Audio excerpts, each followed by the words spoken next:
Hey there, A-Bird Freedom Support and the Combatant Nation. So as you saw in the thumbnail, today I'm going to share what I know about setting up an impromptu firing range, let's say out here on location in BLM land in western Arizona. How can you be safe, have your training or your shooting time be better for you and your friends? That's what we're going to discuss today.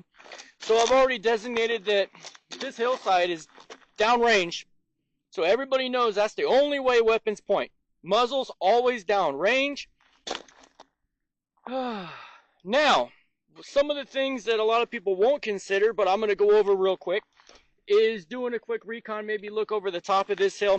Now I know for me, behind the firing line, actually to my southwest, at about a mile away, I do have the edge of the neighborhood, and I have houses down there. So obviously, all shooting is going to take place with my back to that. I want to make sure my rounds are going out in the desert. More in particular, I want them in this hillside. So, as you can see, I've got my target set up.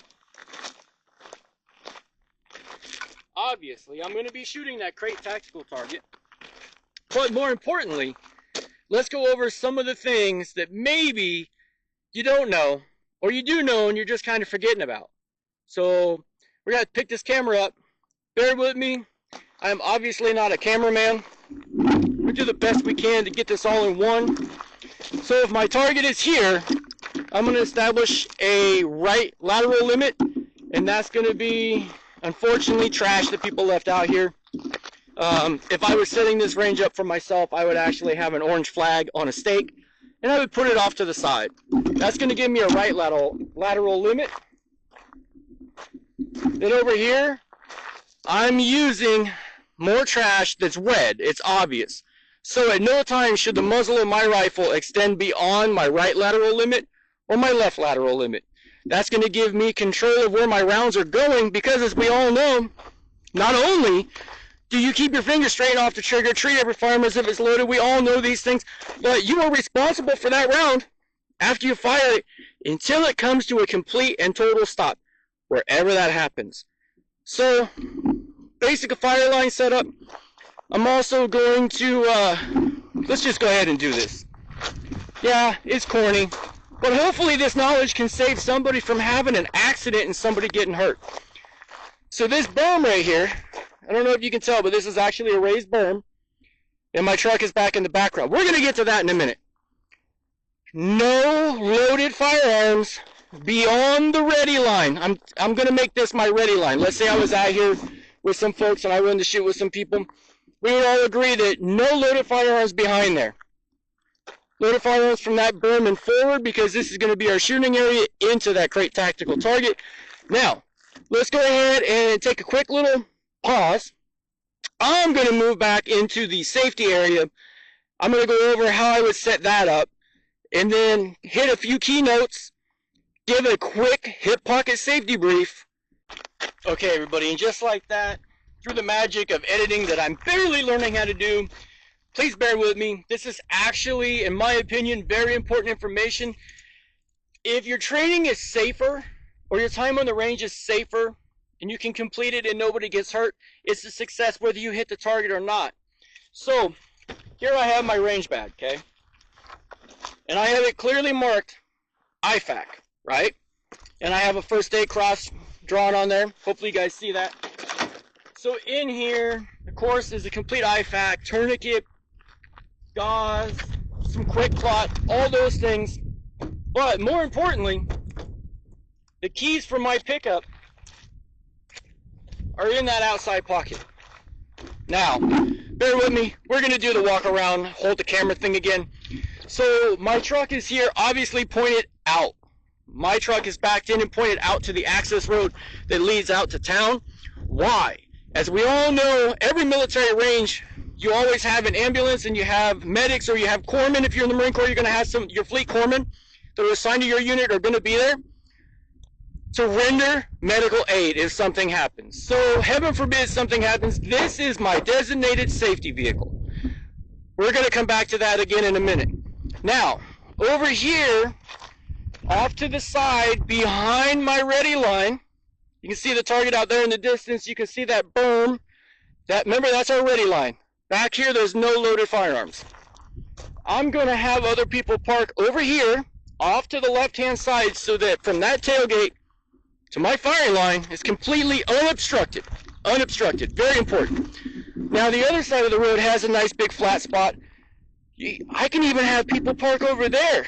Okay? Nobody's incapable of carrying a range bag and a pistol or a range bag and a rifle, make 2 trips. You can bring out some folding tables. You can do all that kind of setup. So now, I've designated my impact area. I've designated my firing line. I've designated my ready line, whatever you want to call it. It doesn't matter as long as you can convey it to everybody and everybody understands. From that point forward, up to the firing line, from that line, that's the only place that you're going to have a magazine inserted, ammo of any type in the weapon, whether it's in the chamber, I don't care. All weapons are clear until there. That way, everybody back here that's eating snacks, texting on their phones, doing whatever, they have a far less likely chance of doing something that could be an accident or negligent discharge. So, with that, that's the basic hip pocket, throw it out there, set up for a FAM fire, a familiarization fire. Okay, everybody, we're back. So all I did was just move the camera. I wanted to get set up. So everybody's parked. We've got people across the way. We've got people over here to the side. Of course, we've got our emergency vehicle, our react vehicle, whatever you want to call it. Maybe we'll get into, I don't want to say so much a 9-line, but we'll do that later. So get your friends and family out. Hey, everybody, it's great to be out here. Good to see everybody. So, hey, we're going to be shooting today. So this is going to be downrange. As you see, we have our target set up. I want to also advise you that the red box on the left, that is our left lateral limit. At no point in time will you aim outside of that left lateral limit. If you look over to your right, you'll see the purple pylon. At no point in time will your muzzle extend out past that. There's no need for it. Targets are in the middle. We've already gone and cleared our impact area. Now, back here, where we have our table and our canopy set up and all of this stuff, is our safety area. So therefore, if you're behind that berm, which is very well identified, if anybody has any questions on what is what, please, by all means, ask. So, from that berm forward is the only place where we're going to have loaded firearms, whether that be round in chamber and magazine inserted, or just a magazine inserted. Let's all be safe and go up to the fire line together. While we're out here today, one of the more important things is that everybody is a safety. And that's something that is very important. If you see something, maybe somebody riding a mountain bike and they're going behind the hill or they're coming into the shooting area, hey, call a ceasefire, yell stop, make a big production, we're all going to stop. We'll all go ahead and zero in on what's going on and figure it out. Because behind us right here, of course, is our road. At no time will you fire with your back to the target and your muzzle to the road. Simple enough. Okay, so my gray Dodge is our safety vehicle today. If something happens, it does not matter who you are as long as you are legally licensed to drive.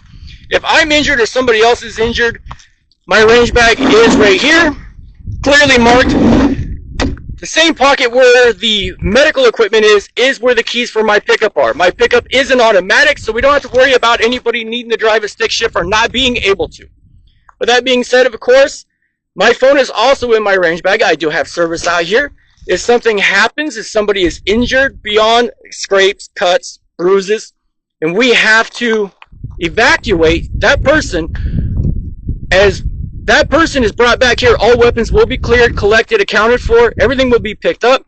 That person will, of course, be evac'd out.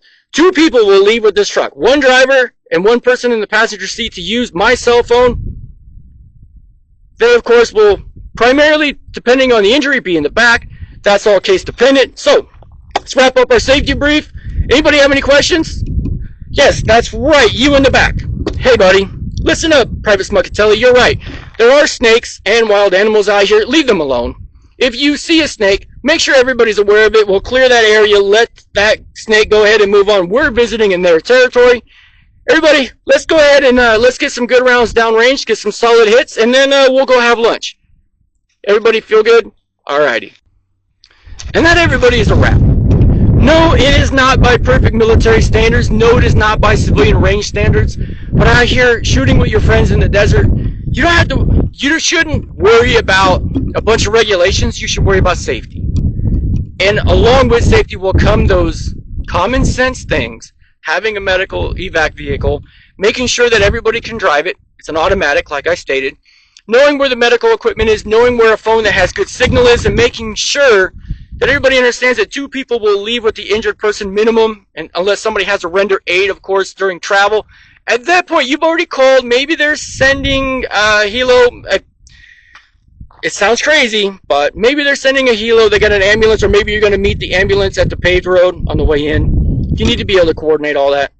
Everybody knows where they should be able to shoot. Everybody knows their left or right lateral limits. We know where the impact area is. We know where the ready line is. We know where our safe weapons are. And we better goddamn well know where our loaded firearms are. With that, everybody, hopefully a video like this isn't too ranty and ravey. A lot of us already know this, but we don't implement it. I'm just trying to reinforce it so that, I'm not going to lie, I don't need my customers full of holes. It's bad for business. So let's all be safe, have a good time, and get that training in. Combat Nation, ABREP Freedom Fam, out.